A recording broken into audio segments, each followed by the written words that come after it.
En el libro del Apocalipsis, capítulo 20. Apocalipsis, capítulo 20, versículos del 11 al 15. Apocalipsis 20, del 11 al 15, tenemos el tema, la profecía del juicio final. La profecía del juicio final. Y vi un gran trono blanco y al que estaba sentado en él, de delante del cual huyeron la tierra y el cielo, y ningún lugar se encontró para ellos. Y vi a los muertos, grandes y pequeños, de pie ante Dios. Y los libros fueron abiertos, y otro libro fue abierto, el cual es el libro de la vida. Y fueron juzgados los muertos por las cosas que estaban escritas en los libros según sus obras. Y el mar entregó los muertos que había en él, y la muerte y el Hades entregaron los muertos que había en ellos, y fueron juzgados cada uno según sus obras. Y la muerte y el Hades fueron lanzados al lago de fuego. Esta es la muerte segunda. Y el que no se halló inscrito en el libro de la vida, fue lanzado al lago de fuego. Esta profecía y este último evento de todo el programa profético de Dios se llama el juicio del gran trono blanco.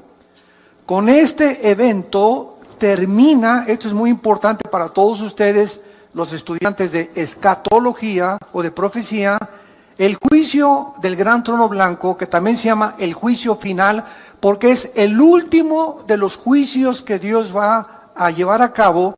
Y en este juicio van a estar únicamente los no creyentes, los no salvos, todas aquellas millones de personas que rechazaron el evangelio de la gracia de Dios estarán en este juicio.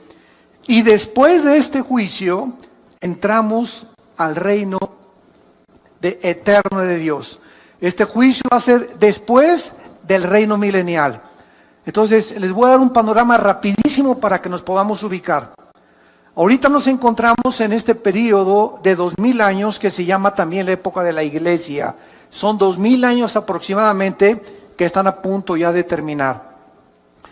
El próximo evento ahorita es el arrebatamiento de la iglesia. Somos sacados millones de personas desde Pentecostés hasta nuestros días del mundo. Porque en el arrebatamiento no se van a ir los santos antes de la cruz. O sea, de Adán hasta la cruz de Cristo son los santos del Antiguo Testamento. Ellos van a resucitar hasta después en la segunda venida de Cristo. Entonces, en el arrebatamiento es del Pentecostés, Hechos capítulo 2, hasta que Jesús venga por nosotros, solamente los que estamos en Cristo. El arrebatamiento es para la iglesia. La iglesia no existía en el Antiguo Testamento. Síganme con mucho cuidado. Entonces, en el arrebatamiento la iglesia es arrebatada o sacada del mundo, y después del arrebatamiento sigue un periodo de 7 años, que se conoce como la 70 semana de Daniel. Daniel 9, 24 al 27 se profetizó que la última semana o los últimos 7 años, Dios terminaría o culminaría su programa con Israel. Al terminar la tribulación o los 7 años de la gran tribulación, bajamos con Cristo a establecer el reino milenial de 1000 años. Y cuando terminen los 1000 años, que son casi se llaman las vacaciones del cristiano, es el juicio del gran trono blanco. Y en el gran trono blanco van a resucitar todos los espíritus que se encuentran en el Hades. ¿Qué es el Hades? La prisión interna en el centro de la tierra, donde se encuentran todas las almas, desde Adán hasta nuestros días, que no van a tener la salvación. Y van a resucitar, por eso dice, el Hades entregó sus muertos para presentarse y demostrarles Dios lo burlones que fueron. Porque ahorita existe un espíritu de burla. de comentarios tontos de gente que Dios es esto, que la religión es esto, gente ignorante, que no tiene ni siquiera idea ni la conciencia que el día de mañana vas a morir. Y que el día que tú te mueras, no importa cuánto te burles y cuánto desprecies las palabras de Jesucristo, te enfrentarás al juicio final.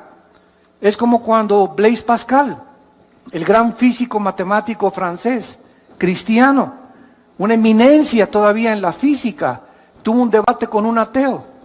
Y el ateo le dijo a Blaise Pascal, ¿sabes una cosa? Para mí, después de la muerte, no existe nada. No hay ni infierno, ni cielo, ahí se acabó la existencia.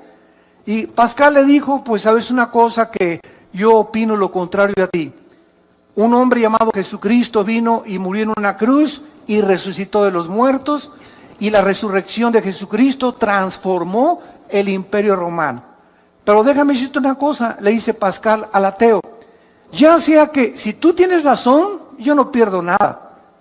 Pero si yo tengo razón y Jesús realmente resucitó de los muertos, ¿qué amolada te vas a llevar? Así que pues de todas maneras, ¿verdad? Si no es cierto no perdimos nada, pero si es verdad, entonces aquellos que se burlaron y que persiguieron y que despreciaron completamente el mensaje de Jesús, no tendrán oportunidad de arrepentirse por haber vivido vidas tan orgullosas, tan vanas, tan burlonas y tan despreciativas al mensaje de la palabra de Dios. Muy bien, este juicio, como acabamos de mencionar, se llama el juicio del gran trono blanco y es el evento final antes de que entremos a la eternidad. Acabando este juicio, ya estuvimos 1000 años aquí en el mundo, viene el juicio, son lanzados al lago de fuego y de ahí entra Apocalipsis 21 y Apocalipsis 22, que se llama la eternidad. Todavía en el milenio, o sea, en los 1000 años que vamos a tener aquí con Jesucristo en la tierra, va a haber pecado. Todavía en el milenio va a haber muerte. Dice Isaías 65 que el pecador de 100 años será maldecido. Y vamos a vivir 1000 años, que es el mismo periodo de tiempo que se nos dio antes del diluvio universal.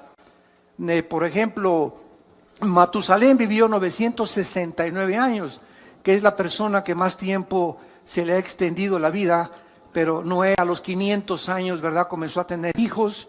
Entonces todo ese lapso de tiempo y de vida se detuvo después del diluvio por la maldad humana. Si con los 80 años que Dios nos da de vida, 70 años, miren nada más a dónde hemos llevado el mundo. Estamos al borde de una tercera guerra mundial. Imagínense que se nos dieran 500 años, ya nos hubiéramos acabado desde hace muchos siglos. Entonces, el hecho que Dios haya reducido el lapso de la vida humana fue un acto de la misericordia de Dios para poder perpetuar más la vida de los seres humanos. Muy bien, vamos a ver en primer lugar, en este juicio, quiénes van a ser los participantes. Dice el versículo 11, vi un gran trono blanco y al que estaba sentado en él, de delante del cual huyeron la tierra y el cielo, y ningún lugar se encontró para ellos. Y el versículo 12, dice la Biblia que el apóstol Juan vio. ¿A quiénes vio? A los muertos, grandes y pequeños. Esto no se habla los que medían 1,90 de estatura y los que medían 1,50 de estatura. Aquí no tiene que ver la estatura.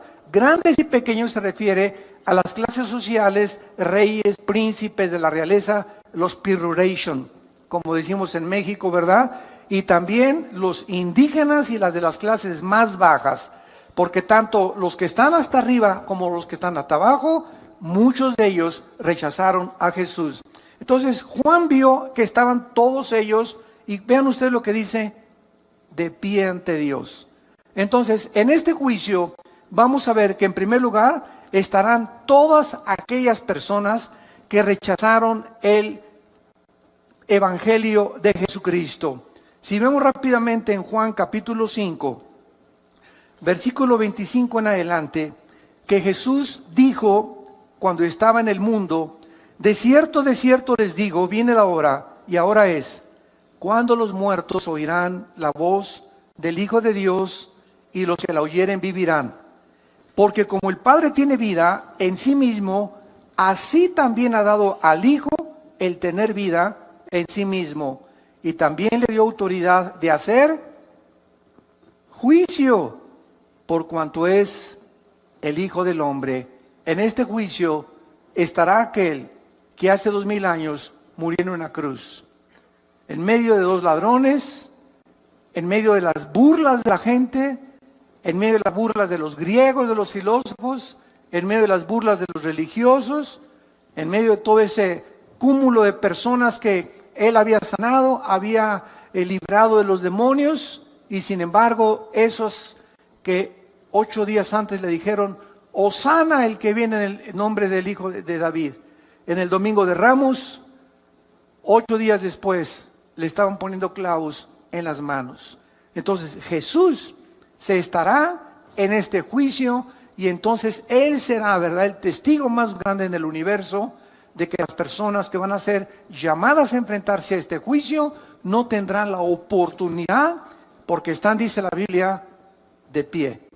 Aquí ya nadie se va a hincar, aquí ya nadie tendrá la oportunidad de decirle, Señor, ten misericordia, perdóname, ahora sí, Jesucito lindo, me hice compañía en el Padre, no, el Padre, ya no podrás sacar tu estapita de San Judas Tadeo tampoco, ni de San Cristóbal, no vas a poder invocar a la monja, ni al Papa, ni a Abraham, ni a nadie, será demasiado tarde. En este juicio no hay gracia, en este juicio no hay misericordia, en este juicio se terminó completamente la bondad que Dios ha manifestado y por eso se llama la época que vivimos, la época de gracia. Porque es la oportunidad que Dios nos da de venir a la cruz. No es cuando nosotros querramos, es cuando oyes su voz, no te endurezcas. Esta es la tragedia del ser humano. Pues yo me voy a convertir cuando tenga 40 años. O después de que ya tenga los 5 millones que estoy tratando de tener en mi negocio, voy a ir a la iglesia. O tal vez cuando vaya en la ambulancia y ahí en la camilla le diga, Jesucito, perdóname de todos mis pecados. O cuando ya esté en el quirófano y antes de que me intervengan quirúrgicamente, le voy a pedir perdón a Dios. Dice la Biblia, Dios no puede ser burlado. Es cuando Él te habla, como en estos tiempos que es la Biblia la que te está hablando a través del Espíritu Santo, es cuando tú debes de responder. Y cuando la Biblia te usa la palabra de Dios para llamarte al arrepentimiento y tú no lo haces y lo dejas para en la tarde o lo dejas para mañana o lo voy a pensar dentro de 4 o 5 días, la Biblia dice que el corazón se endurece. Y llega un momento en que estás tan endurecido en tu corazón que ya la palabra de Dios no tiene efecto en tu vida ni en tu alma. Y es completamente irregular que tú puedas pensar o estás completamente equivocado que te puedes arrepentir. Cuando oigas su voz, no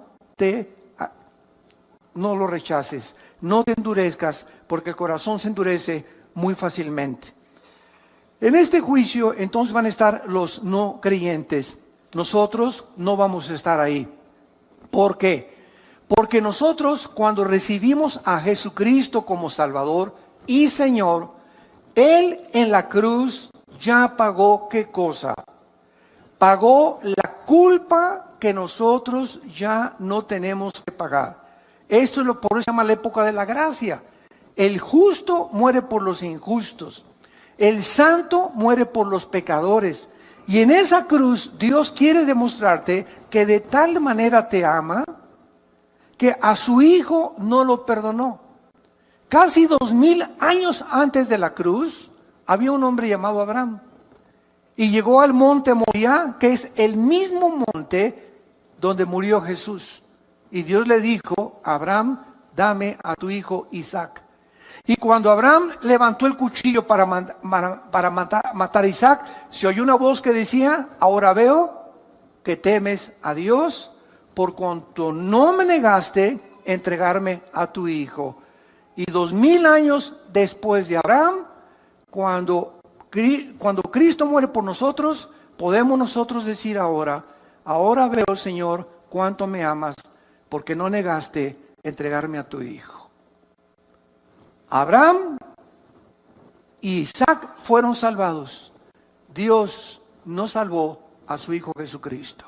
Le salvó la vida a Isaac, pero no se la salvó a su Hijo Jesucristo, porque de tal manera Dios nos ha amado que Él entregó a su Hijo en nuestro lugar y nosotros por sus llagas hemos sido completamente sanados. Entonces, cuando una persona recibe a Jesucristo, Dios lo declara justo. Se llama la justificación. La justificación nos libra completamente de la condenación eterna. Después de la justificación viene la santificación, que es el proceso a través del cual estamos siendo librados del poder del pecado. Y después viene la santificación, donde seremos libres del poder del pecado cuando resucitemos. A ver si lo pueden apuntar. Justificación, santificación, glorificación. Son las 3 etapas de la salvación. Justificación, fuimos libres de la condenación del pecado. Romanos 8:1, el que está en Cristo, nueva criatura es, ninguna condenación hay para el que está en Cristo Jesús. Esta es la justificación. Toda persona que ha recibido a Cristo ha sido justificada, declarada inocente en el tribunal cósmico de Dios. Mientras viene Cristo, estamos siendo librados porque el pecado no fue erradicado de nosotros. Ahí está todavía dentro de nosotros el pecado, pero ya no tenemos la culpa cuando sea el juicio de pagar por ellos. Estamos siendo ahorita santificados o siendo libres de ese poder que ahora descubrimos y la maldad que hay en nosotros a través de nuestra comunión diaria y de nuestro contacto con la palabra de Dios.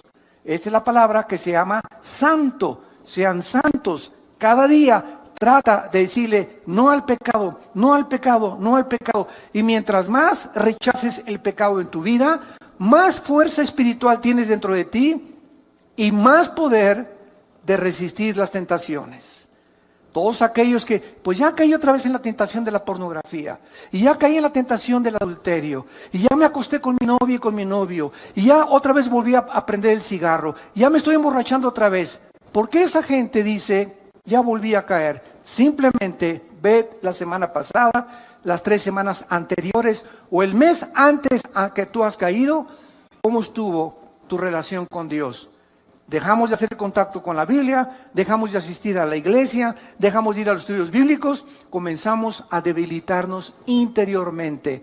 Y cuando enfrentemos la tentación, no tenemos fuerza para poder decirle, no me acuesto contigo, no me emborracho, no tomo esa droga, etcétera, etcétera, porque no tenemos el poder espiritual que Dios quiere que tengamos. Entonces, estamos siendo librados del poder del pecado y seremos libres hasta el tiempo de la resurrección. Ahora, esto es muy importante también. Cuando recibimos a Jesucristo, somos sellados por el Espíritu Santo. Efesios 1, 13 y 14. ¿Qué es un sello? Es espiritual, una impregnación que nos hace Dios con su Espíritu, que significa que le pertenecemos y que nos cuida. Hace muchos años, cuando yo vivía en un rancho, me acuerdo que nos levantamos a las 5 de la mañana a marcar a los becerros.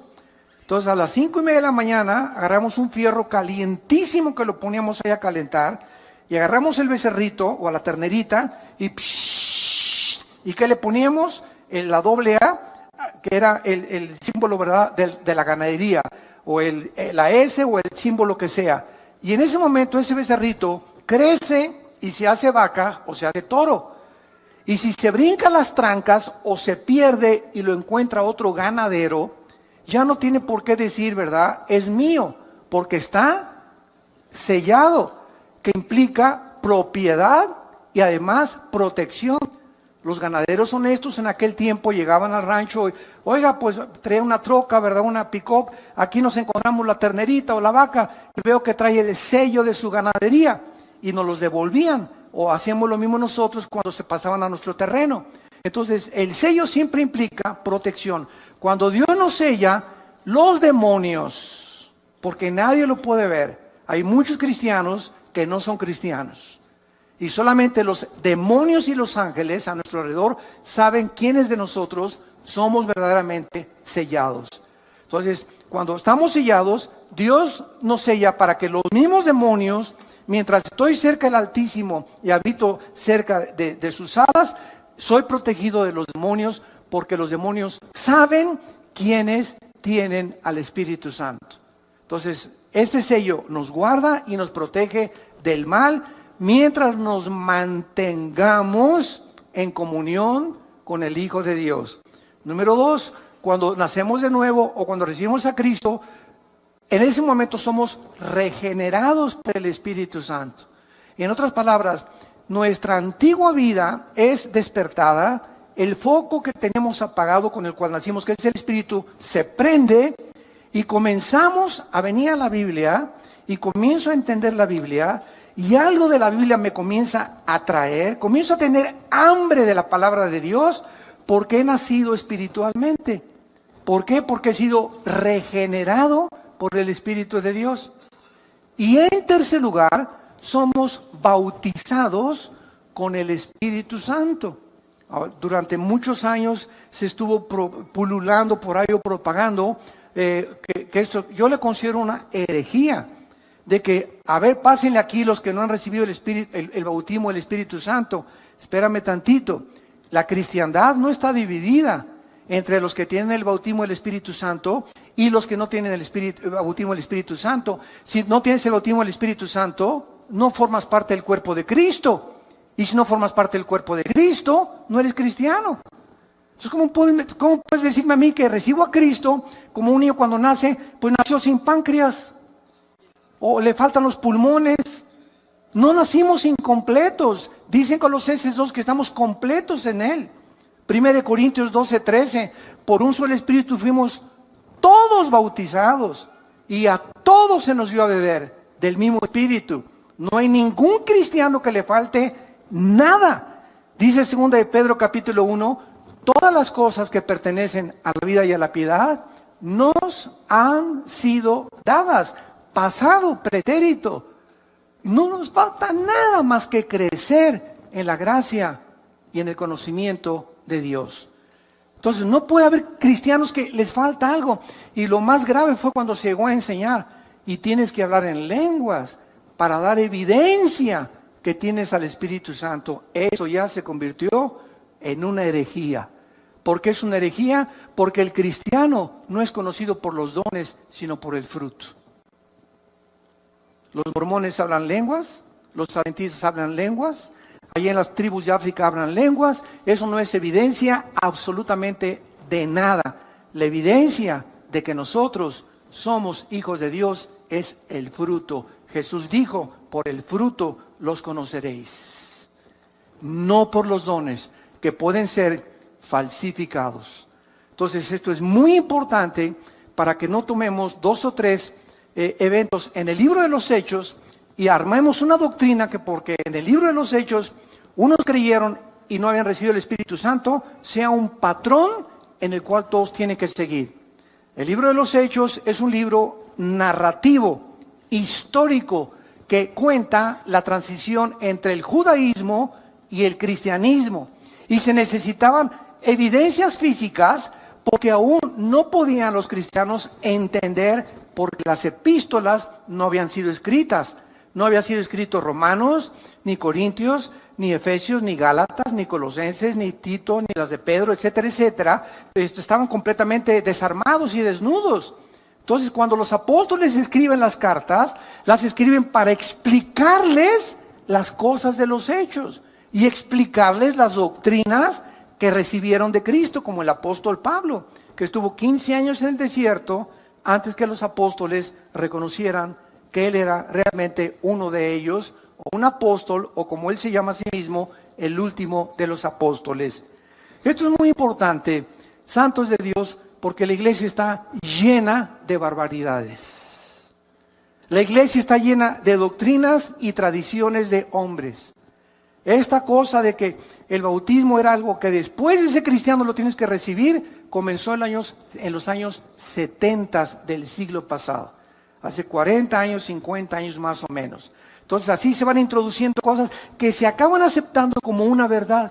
Cuando la Biblia, regresamos a la Biblia y la Biblia nos vuelve otra vez a dar una reforma, una renovación de las cosas realmente como fueron escritas. Entonces, esta es la razón por la cual en el juicio del gran trono blanco, los cristianos no vamos a formar parte.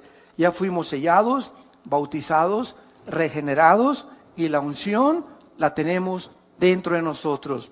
Finalmente, ¿qué significa la palabra cristiano? Como una vez me preguntaron en una entrevista por televisión, ¿usted por qué no cree en el bautismo del Espíritu Santo? Si no lo creyera, no fuera cristiano. ¿Por qué? Porque dice 1 Juan capítulo 2, 21 en adelante, que la unción, ¿qué es la unción? El Espíritu Santo. ¿Sabe lo que significa la palabra cristianos o cristiano? Cristos, ungido. Anos, pequeño. ¿Quién es un cristiano? Una persona pequeña, ungida. Una persona que no importa el color de su piel, lo alto, lo grande, la condición cultural, es una persona que tiene la presencia del Espíritu Santo. Si tú no tienes la presencia del Espíritu Santo, puedes ser católico, evangélico, venir a vida nueva, bautizado, remojado, revolcado, como le quieras llamar, mormón, testigo de Jehová, ciencia cristiana. Ninguna iglesia nos hace cristianos. Nos hace cristianos el bautismo del Espíritu Santo. Y la palabra bautismo, ¿qué significa? La palabra bautismo significa identificar, amalgar, hacer uno con otra persona. Entonces, cuando recibimos a Cristo, el Espíritu Santo nos une al cuerpo de Cristo, nos amalga, nos funde, nos identifica. Y en ese momento somos parte de su cuerpo, de sus huesos y de su carne. Y Él es la cabeza. Entonces, esto es el bautismo del Espíritu Santo, la operación mediante la cual el Espíritu Santo nos funde, nos amalgama en el momento de la conversión. No mañana ni horas después, en el momento que le recibo como mi Señor y mi Salvador. Y de ahí en adelante, solo me hace falta crecer en la gracia y el conocimiento de Dios. Estamos completos en Él. No hay cristianos que tengan algo y cristianos que no tengan algo. O somos completamente cristianos por la presencia del Espíritu Santo y formar parte del cuerpo de Cristo, o no somos cristianos. Tan sencillo como es. Ahora muy bien, pasemos en segundo lugar. ¿Cuáles son los propósitos de Dios para este juicio? En primer lugar, purgar el pecado del universo.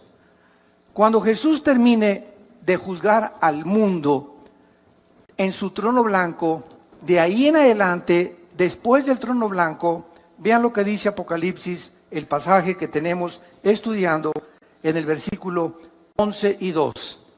Vi un gran trono blanco y el que estaba sentado en él, delante del cual huyeron la tierra y el cielo. Ningún lugar se encontró para ellos. Vean ustedes que es en el tiempo de este juicio cuando el cielo y el universo desaparecen para siempre. Los cielos y la nueva tierra no serán hasta después del milenio, después de este juicio. Es precisamente este juicio la culminación del programa profético de Dios.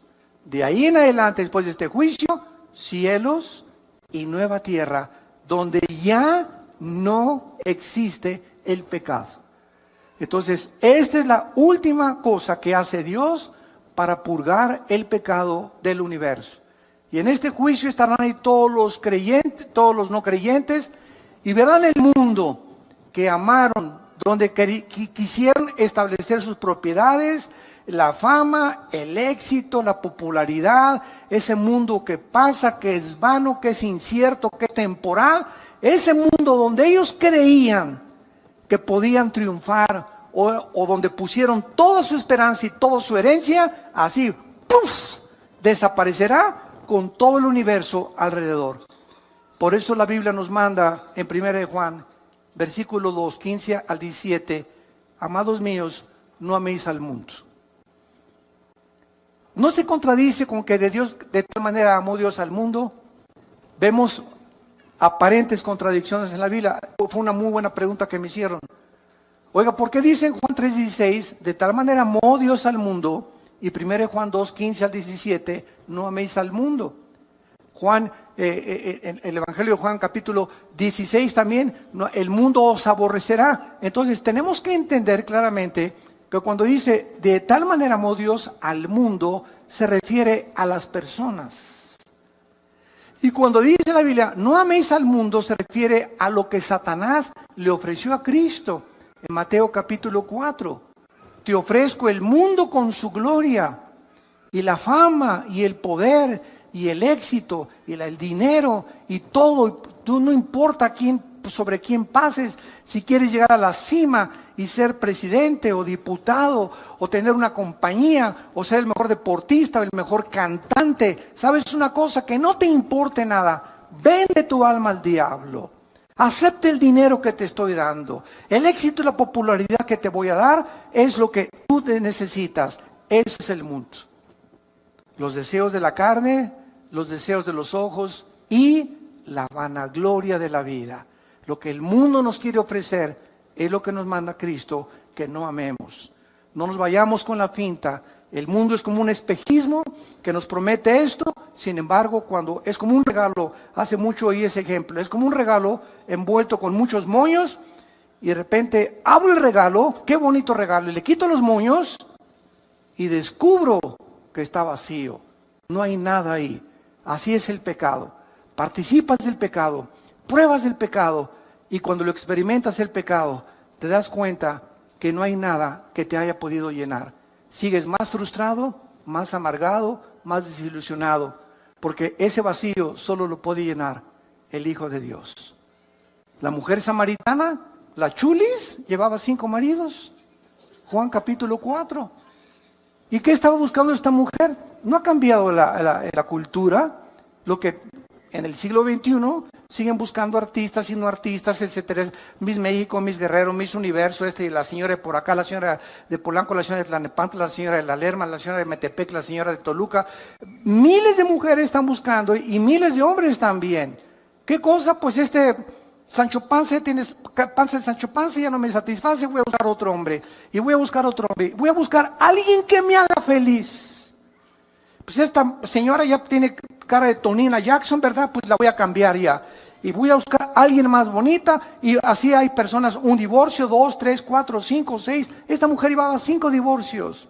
¿Por qué? Dice la Biblia que era una mujer inmoral. Era una mujer que quería encontrar en los hombres, a descubrir un hombre que le hiciera feliz. Y Jesús le dijo, puedes seguir con esa misma trayectoria. Casarte con el 6, con el 7, con el 8, y vas a llegar a donde llegó la gran artista de cine de Hollywood, Elizabeth Taylor, que rompió el récord con 9 mariditos, la chulis. 9 maridos, uno tras otro, tras otro. Era tan bonita y tan preciosa esa artista que a ningún hombre con el cual se casó creyó que lo merecía. No, yo merezco mejor otro príncipe, yo merezco un rey, yo merezco estas cosas. Sé con artistas, con escritores, etcétera, etcétera. Y murió, ¿verdad?, en la soledad con otra gran artista, Marilyn Monroe. Otra artista de Hollywood también, ¿verdad? Buscando en la fama y todo, la encuentran en su cama, suicidada por una sobredosis de drogas. Y así podríamos continuar de tanta gente que cree que en los hombres, en las mujeres, en el sexo, en el dinero, en el éxito, en la fama, en la popularidad, se encuentra el propósito y la razón por la cual Dios nos creó al mundo. Todas estas cosas le dijo Dios a la mujer samaritana: de esa agua vuelve a beber y volverás a tener sed. Mas el agua que yo te ofrezco será una fuente de agua viva que salte para vida eterna. Solo Jesús, lo que Él nos ofrece, verdaderamente nos va a satisfacer y nos va a llenar. Mientras tú no estás a Jesús, estás abriendo pozos con agua podrida, con agua echada a perder. Del pozo que tú quieras sacar el agua, nunca va a satisfacer lo que solo Jesús nos puede dar. En segundo lugar, este juicio no solamente es para purgar el pecado y desaparecer el universo y el mundo y la creación del todo, sino también para vindicar, en segundo lugar, la justicia de Dios. Puesto que los juicios de Dios jamás son arbitrarios ni injustos. Las personas que están en este juicio, vean ustedes el versículo 12 de Apocalipsis 20, serán juzgadas por las cosas que estaban escritas según sus obras. Qué interesante es esta declaración. Qué paradójico. No somos salvados por las obras, ¿de acuerdo? Dice Efesios 2, 6 y 7, y 8 y 9, que no fuimos salvados por las obras, sino por la fe. Y es un don de Dios. Pero cuando tú te mueras, tus obras que no te salvaron serán usadas para juzgarte. Qué irónico. Mientras somos salvados no son por las obras, pero cuando mueras, las mismas obras que no te pudieron salvar serán usadas para tu juicio final. Y entonces todo lo que hiciste, y ahí podrá, ¿verdad?, llegar una persona y decirle: oiga, oye, Jesucito lindo, pero fui bueno con mi esposa de vez en cuando, y en Navidad le regalé dulce a los niños.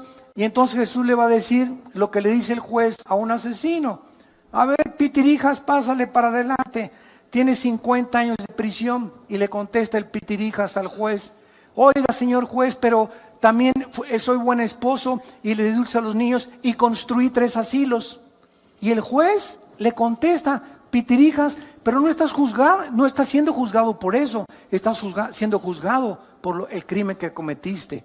Las buenas obras que tú hiciste no te son tomadas en cuenta. Estás siendo juzgado no por lo que hiciste bueno, sino por lo que dejaste hacer al matar a una persona. Entonces nadie podrá en aquel tiempo con Dios decirle: es que hice un convento para las monjitas, acuérdate de eso, Jesús. Allá en Coyoacán tuve un convento para las monjitas y me vestí de Santa Claus en diciembre para regalarles a los niños. No vas a ser juzgado por eso, vas a ser juzgado por los pecados que van a estar en el libro de las obras escritas desde que tú naciste. Y no habrá nada, absolutamente ningún abogado, por más dinero que hubieras tenido, que te pueda absolver. Y en tercer lugar, esto es lo más importante, este juicio tendrá como propósito determinar el castigo de cada quien. No crean que todos van a irse, ¿verdad?, al infierno y todos van a purgar el mismo castigo y el mismo dolor y las mismas torturas y los mismos sufrimientos, de ninguna manera. Veamos en Mateo capítulo 11. ¿De qué forma no es verdad que todos en el infierno o en el lago de fuego van a sufrir igual? De ninguna manera. Hay muchísimas evidencias, como lo vamos a leer, que las personas serán juzgadas en base al conocimiento que tenían y a las oportunidades que tuvieron mientras estaban vivos para arrepentirse y recibir a Cristo. Antes de leer Mateo 11, por ejemplo, ¿qué de las personas musulmanes o hindúes? Y esta pregunta siempre me la han hecho en los debates. ¿Qué de las personas, oiga, que nunca oyeron hablar de Cristo? Mi tío fue hindú, mi tío fue budista, mi tío fue por allá en una isla, y hay millones de personas, y esto es una realidad, no lo podemos negar. Todavía hay millones de personas en el mundo que nunca han oído hablar de Cristo. ¿Cómo las va a juzgar Dios? Es una muy buena pregunta y la Biblia nos da la respuesta. Pero lo vamos a ver después en Romanos 2. Veamos ahorita aquí en Mateo 11 y ahorita contestamos esa pregunta. Versículo 20. Mateo 11, versículo 20. Entonces, habla de Jesús, comenzó a reconvenir a las ciudades en las cuales había hecho muchos de sus milagros, porque no se habían arrepentido, diciendo, vean, ciudades donde vieron milagros y no se arrepintieron. ¡Ay de ti, Corazín! ¡Ay de ti, Betsaida! Porque si en Tiro y en Sidón se hubieran hecho los milagros que han sido hechos en vosotros, tiempo ha que se hubieran arrepentido en Sicilio y en ceniza. Por tanto, les digo que ¿cuándo es ese día del juicio? El que estamos estudiando del gran trono blanco en Apocalipsis 20, del 11 al 15. En el día del juicio será, ¿qué cosa? Más tolerable el castigo para Tiro y para Sidón que para ustedes. Jesús les dice a dos ciudades, Tiro y Sidón serán castigadas menos en el día del juicio. ¿Por qué? Porque en Tiro y Sidón no hice los milagros que hice con ustedes. Mientras más milagros,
veas, y mientras más oigas y más te endurezcas, más grande será tu castigo.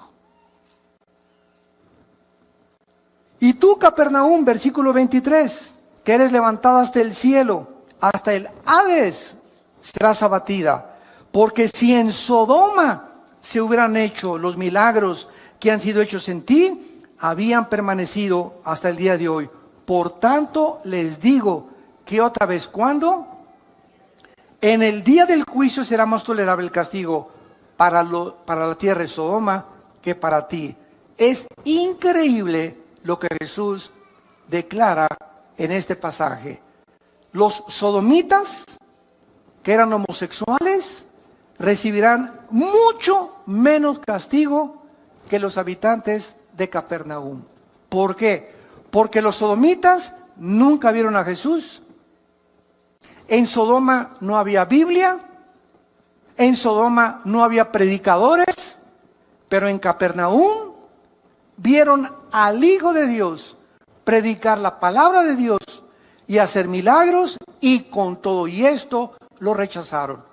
Entonces, Dios es un Dios justo, no puede castigar a aquel a quien le haya dado más evidencias de la existencia de Dios, de aquellos que nunca han tenido la evidencia de que Dios existe, más que desde luego en el universo.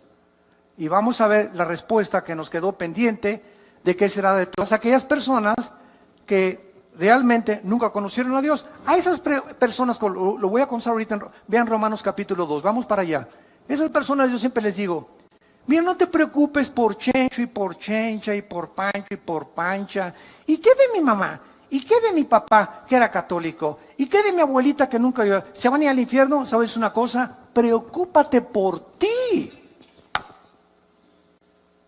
Preocúpate por tu condición, no te preocupes por los demás. Dios es un Dios justo y sabio. Él no va a juzgar ni a castigar a nadie que no lo merezca. Preocupémonos por la condición de nosotros. En Romanos capítulo 2, el apóstol Pablo, de una forma magistral, describe claramente esta incógnita que existe y que la Biblia nos revela. Versículo 12 en adelante. Porque todos los que sin ley han pecado, sin ley también perecerán. Y todos los que bajo la ley han pecado, por la ley serán juzgados. Porque no son los oidores de la ley los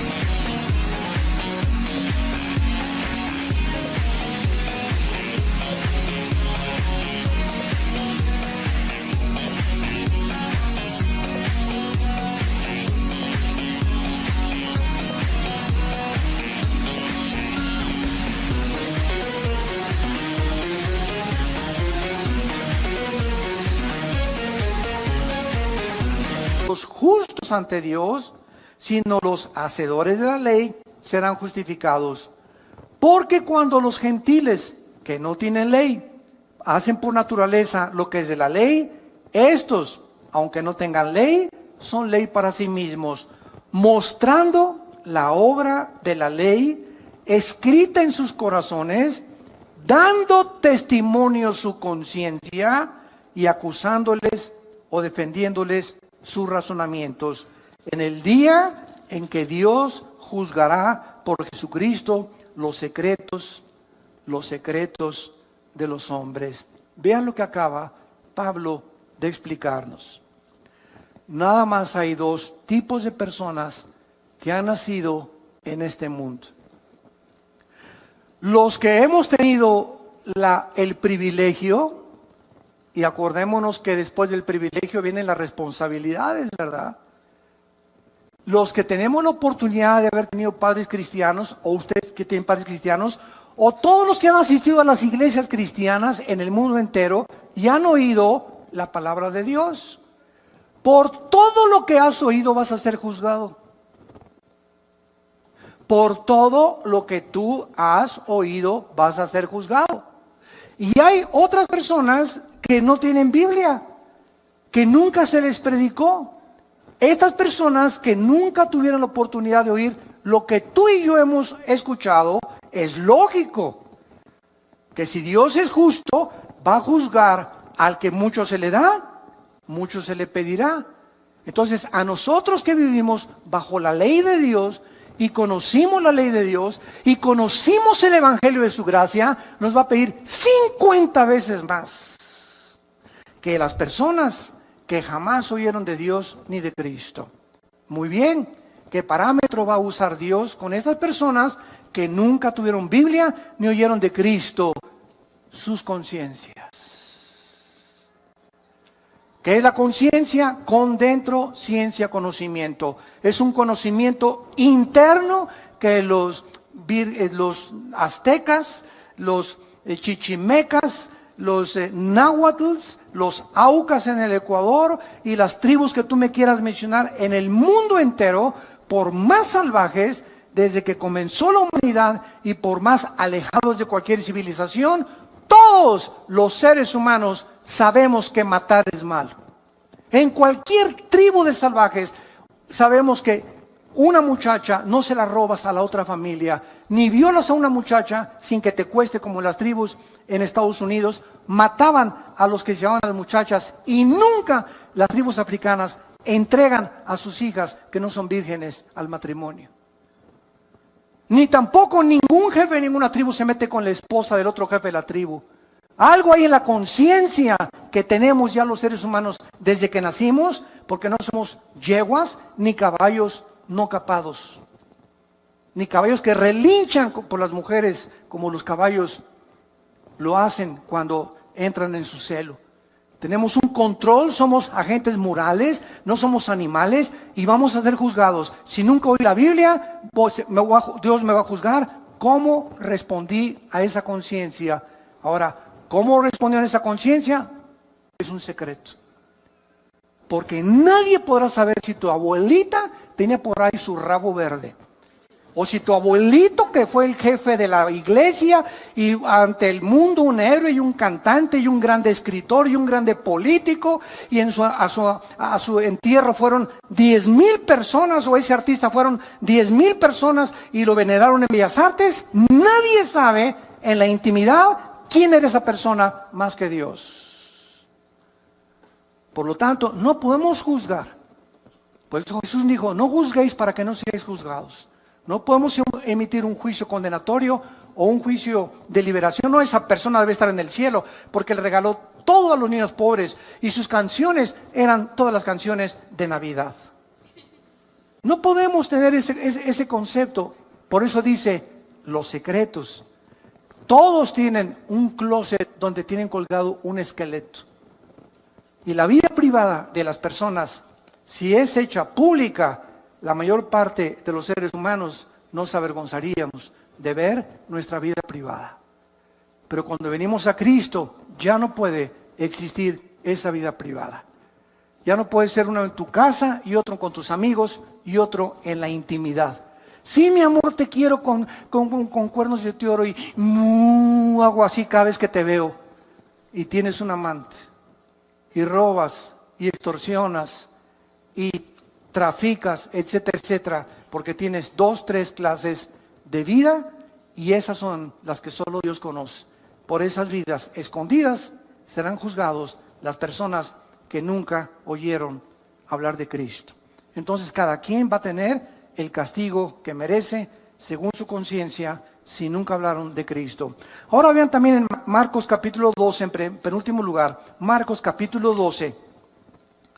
Versículo 38 al 40, estas verdades que Jesucristo continúa confirmándolas. Dice Marcos 12, 38 al 40, y les decía en su doctrina, guardaos de los escribas, o sea de los religiosos, que gustan de andar con largas ropas y aman las salutaciones en las plazas y las primeras sillas en las sinagogas y los primeros asientos en las cenas, que devoran las casas de las viudas y por pretexto hacen largas oraciones. Estos recibirán mayor juicio, mayor condenación. Todos aquellos que se autonombraron líderes religiosos, no importa de qué religión haya sido, y y que se hayan autonombrado puestos para dirigir a las personas y hayan explotado a sus semejantes y se hayan aprovechado de sus semejantes. Lo mismo que políticos que toman un puesto político, ¿para qué? Para ayudar al pueblo, para sacar al pueblo, para levantar esa ciudad, para mejorar esa ciudad, para levantar esa república, para esa nación. Y al contrario de esto, exploten y roben. Y se apropien de aquello que es del pueblo, recibirán mayor condenación. Más grande será su juicio por el grande privilegio que Dios les permitió tener al sentarse como jueces, diputados, líderes religiosos, dictadores, presidentes de naciones.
esas personas van a ser las más grandes condenadas.